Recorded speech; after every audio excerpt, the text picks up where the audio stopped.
Hello everyone, ನಮಸ್ತೆ. CRS ರುಚಿಗೆ ಸ್ವಾಗತ.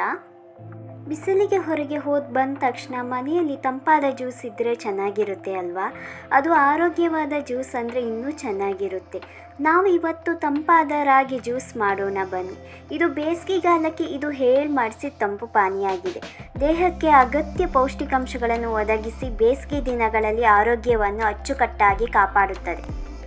ಇದು ಮಕ್ಕಳಿಗೆ, ಮಹಿಳೆಯರಿಗೆ ಹಾಗೂ ವಯಸ್ಸಾದವರಿಗೆ ತುಂಬ ಒಳ್ಳೆಯದು. ಕ್ಯಾಲ್ಸಿಯಂ, ಕಬ್ಬಿಣಾಂಶ ಇನ್ನೂ ಅನೇಕ ಆರೋಗ್ಯಕ್ಕೆ ಪ್ರಯೋಜನಗಳಾಗಿವೆ. ರಾಗಿ ಜ್ಯೂಸಿಂದ ಏನೆಲ್ಲ ಪ್ರಯೋಜನವಿದೆ ಅಂತ ಗೊತ್ತಾಗಿದೆ ಅಲ್ವಾ ಫ್ರೆಂಡ್ಸ್? ಹಾಗಾದರೆ ರಾಗಿ ಜ್ಯೂಸ್ ಹೇಗೆ ಮಾಡುವುದಂತ ನೋಡೋಣ ಬನ್ನಿ. ಅದಕ್ಕೂ ಮೊದಲು ನನ್ನ ಚಾನಲ್ಗೆ ಸಬ್ಸ್ಕ್ರೈಬ್ ಆಗಿಲ್ಲ ಅಂದರೆ ಇವಾಗ ಸಬ್ಸ್ಕ್ರೈಬ್ ಮಾಡ್ಕೊಳ್ಳಿ.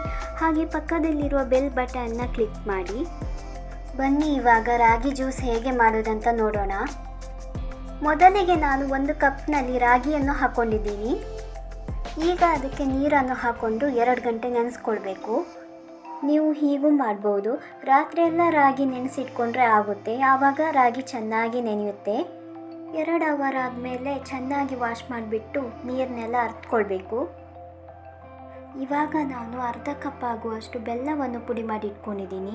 1/4 ಕಪ್ ಆಗುವಷ್ಟು ಕಾಯಿಯನ್ನು ತುರಿದಿಟ್ಕೊಂಡಿದ್ದೀನಿ. ಚೆನ್ನಾಗಿ ವಾಶ್ ಮಾಡಿಟ್ಟ ರಾಗಿಯನ್ನು 1 ಕಪ್ನಲ್ಲಿ ಹಾಕಿಟ್ಕೊಂಡಿದ್ದೀನಿ. ಹಾಗೆಯೇ 6-7 ಬಾದಾಮಿಯನ್ನು 1 ಸಣ್ಣ ಕಪ್ನಲ್ಲಿ ಹಾಕಿಟ್ಕೊಂಡಿದ್ದೀನಿ. ಮತ್ತು ಚಿಕ್ಕ ಚಿಕ್ಕ ಪೀಸ್ಗಳನ್ನು ಗೋಡಂಬಿಯನ್ನು 1 ಸಣ್ಣ ಕಪ್ನಲ್ಲಿ ಹಾಕಿಟ್ಕೊಂಡಿದ್ದೀನಿ.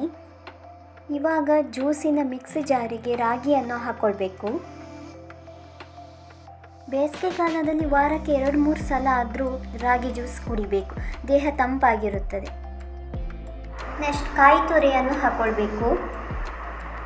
ನೆಕ್ಸ್ಟ್ 6-7 ಬಾದಾಮಿಯನ್ನು ಹಾಕ್ಕೊಳ್ಬೇಕು. ಹಾಗೆಯೇ ಗೋಡಂಬಿಯನ್ನು ಹಾಕ್ಕೊಳ್ಬೇಕು. ಬಾದಾಮಿ ಗೋಡಂಬಿ ಹಾಕಿಲ್ಲ ಅಂದರೂ ಟೇಸ್ಟಿಯಾಗಿರುತ್ತೆ, ಬಟ್ ಹಾಕಿದರೆ ಇನ್ನೂ ಟೇಸ್ಟ್ ಚೆನ್ನಾಗಿರುತ್ತೆ.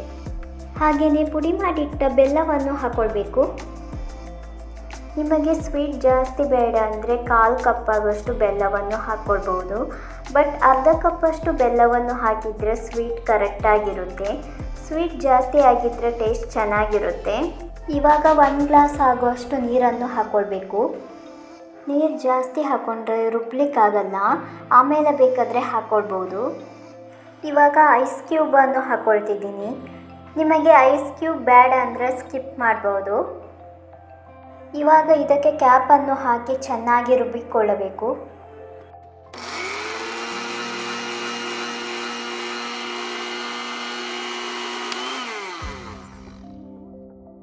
ಚೆನ್ನಾಗಿ ರುಬ್ಕೊಂಡಾಗಿದೆ. ಇವಾಗ ಇದನ್ನ ಸೋಸ್ಕೊಳ್ಬೇಕು. ಸ್ವಲ್ಪನೇ ಹಾಕ್ಕೊಳ್ಬೇಕು. ದಪ್ಪವಿದೆ ಅಲ್ವಾ, ಜಾಸ್ತಿ ಹಾಕ್ಕೊಂಡ್ರೆ ಜರಡಿಯಲ್ಲಿ ಉಳಿದು ಬಿಡುತ್ತೆ. ಹಾಗಾಗಿ ಸ್ವಲ್ಪನೇ ಹಾಕ್ಕೊಳ್ಬೇಕು. ಇವಾಗ 1 ಸ್ಪೂನ್ ಸಹಾಯದಿಂದ ಈ ರೀತಿ ಮಾಡ್ಕೊಳ್ಬೇಕು.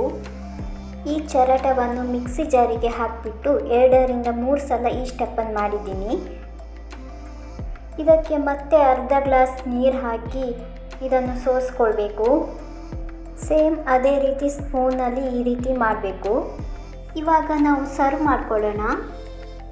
ಈ ಬೇಸಿಗೆಗಾಲದಲ್ಲಿ ದೇಹವನ್ನು ತಂಪಾಗಿರಲು ಬೇಕಂತಿದ್ದರೆ ಈ ರಾಗಿ ಹಾಲು ಕುಡಿಯುವುದನ್ನು ಮರಿಬೇಡಿ. ವಾವ್, ಇದರ ರುಚಿ ಎಷ್ಟು ಚೆನ್ನಾಗಿದೆ ಅಂದರೆ ನೀವು ಒಂದ್ಸಲ ಟೇಸ್ಟ್ ಮಾಡಿದರೆ ಮಾತ್ರ ಇದರ ರುಚಿ ನಿಮಗೂ ಗೊತ್ತಾಗುತ್ತೆ. ತಂಪು ಕೂಡುವ ಈ ರಾಗಿ ಜ್ಯೂಸ್ ಆರೋಗ್ಯಕ್ಕೂ ಒಳ್ಳೆಯದು. ನೀವು ನೋಡಿದ್ದೀರಲ್ಲ ಫ್ರೆಂಡ್ಸ್, ನೀವು ಕೂಡ ಬೇಸಿಗೆಯ ಬಿಸಿಲಿಗೆ ತಂಪಾದ ಆರೋಗ್ಯಕರವಾದ ರಾಗಿ ಜ್ಯೂಸನ್ನ ಮಾಡಿ ನೋಡಿ. ಮಾಡಿದ ಮೇಲೆ ನಿಮ್ಮ ಅನುಭವಗಳನ್ನು ಕಮೆಂಟ್ ಮೂಲಕ ತಿಳಿಸಿ. ಈ ರೆಸಿಪಿ ಇಷ್ಟವಾಗಿದ್ದರೆ CRS ರುಚಿಗೆ ಲೈಕ್ ಮಾಡಿ ಹಾಗೂ ಶೇರ್ ಮಾಡಿ.